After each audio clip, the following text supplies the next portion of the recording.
Hey everyone, it's Clint Tucker, guitar trainer and coach. It is Fretwork Friday, Volume 5. Today we're going to be looking at the minor scale. I did the major scale last week. We're going to be doing the minor scale today. And if you want, go ahead and like and subscribe on YouTube and follow me and like my page on Facebook. And we'll go ahead and dive in. What we're going to be doing is we're going to be looking at the way that I look at the minor scale. Now, the minor scale deals with the 1, the 2, the flat 3, the 4, the 5, the flat 6, the flat 7, and the 1 again. Now, the way that I play my minor scale is that I actually leave out the flat 6. And one of the main reasons why, it just sounds more pleasing to my ear. So over the last 3 months or so, I've been really incorporating this into my daily routine every day, trying to make sure that I keep that flat 6 out as much as possible. And here's one of the reasons why. When you play the root note against every note in this scale, the flat 7, it sounds pretty good. It sounds good with the 4. Sounds good with the flat 5 or flat 3. Sounds good with the 5. But when you play it with the flat 6, listen to what happens. Do you hear that? There's a lot of dissonance there. There's a lot of tension. And it sounds so unresolved that you definitely have to move to the 5 note pretty soon. Now, I think that's one of the reasons why Cashmere is so such a cool tune, is because they exploit that interval when they do. There's that flat 6. You hear that tension. And then when they go to the 6, I'm going to go to the flat 7. You definitely hear how that's starting to climb and your ear is starting to pick the next note before you even hear them play it. But that flat 6, for some reason, for me, it always makes me feel a little iffy. So here's what I do. I work on everything except the flat 6 in this scale. So we're going to be looking at C, just because we've been doing C for all the other ones, right? And what we're going to be doing is we're going to start right here out of the out of that A minor shape number 2. So here's how I do this one.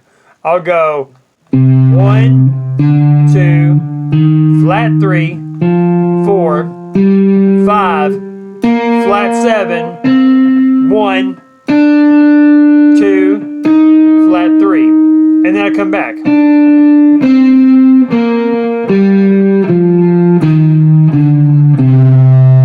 One of the reasons why I'm doing it like this, 1, 2, 3, 4, 5, 6, 7, 8, 1, 2, 3, 4, 5, 6, 7, 8. It gives me that even number of notes to work with for rhythm.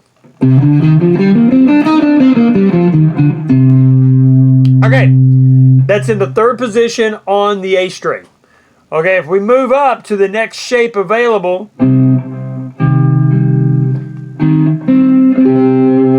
that's that one right there, the G shape.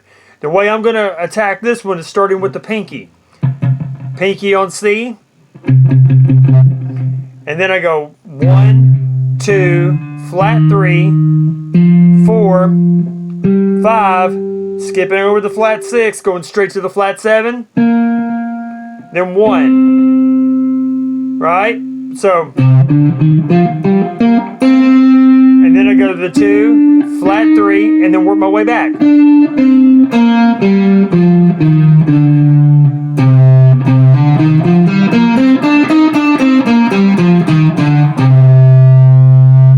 Okay, now we go to move number 4, shape number 4. That's the 8th position right here, right? Okay, you're going to start right here. Now, this one is a little different. I'll actually make this one go halfway when I make my work, when I go back. So when I go, that was my 1, 2, flat 3, 4, 5, flat 7, 1. Then I shift over here to the 7th fret and take care of the 2. Then I go back. So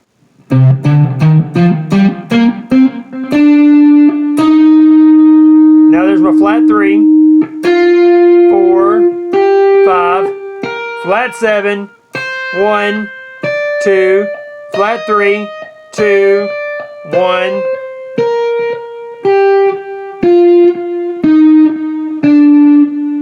And then I'm going to end it right there. So I've got.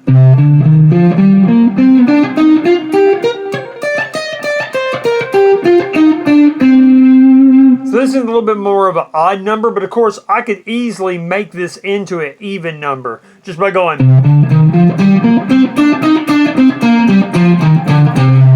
for 1 octave and then starting right here.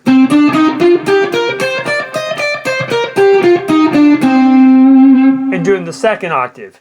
But when you hear that together,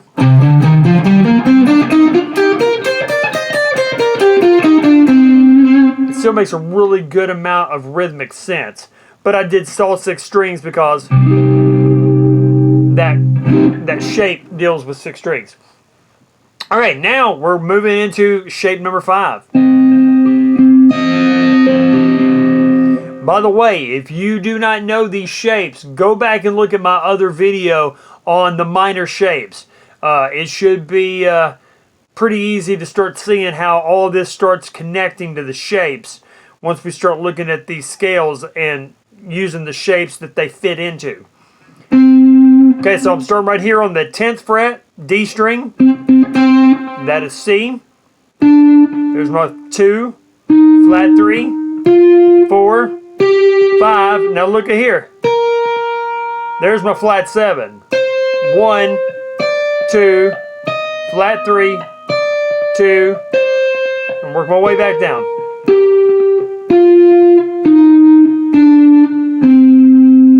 So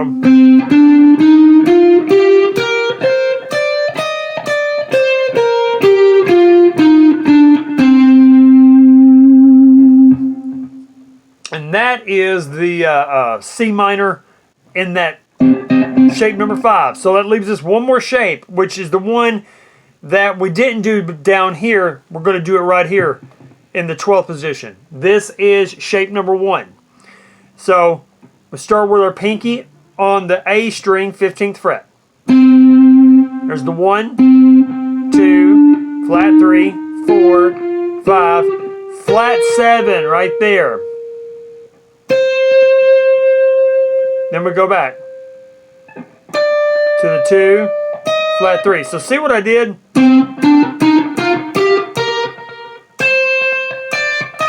To get that, I just shift that first finger over 1 fret on that B string to the 13th fret. Like that right there.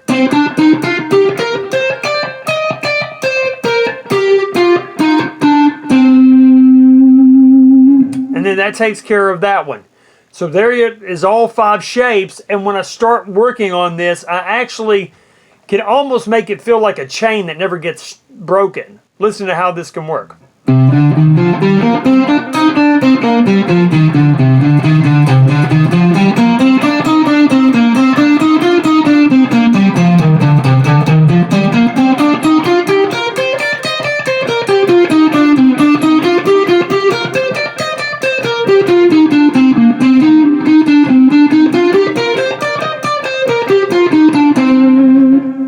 Never stopped. It's almost like that writing exercise and drawing exercise we did back when we were kids, where you would take the pencil and you would keep it on the paper and you would try to do like a star or a shape and never lift the pencil off the paper. I basically stayed picking the entire time and never got my pick to come off the guitar. I just stayed on it. That's a great way to practice this kind of scale that has that 2 minor third. That's the connection spot. When you do that 2 to minor 3, you'll actually get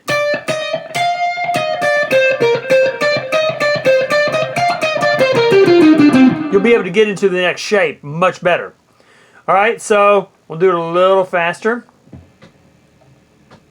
3.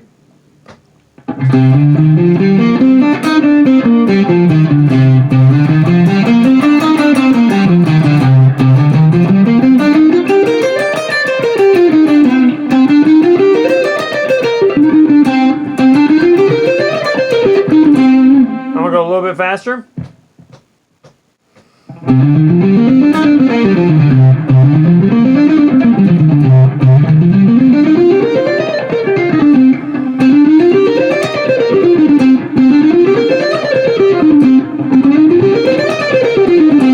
And you can just keep it going, right? And you want to make sure that you're doing this every day, all 12 keys. The patterns will start to really show up, and you'll start to notice which one you're on by what finger is starting it, right? And then after a while, you'll be able to start just putting this in your improvisations, okay? So I hope this helped you, you guys.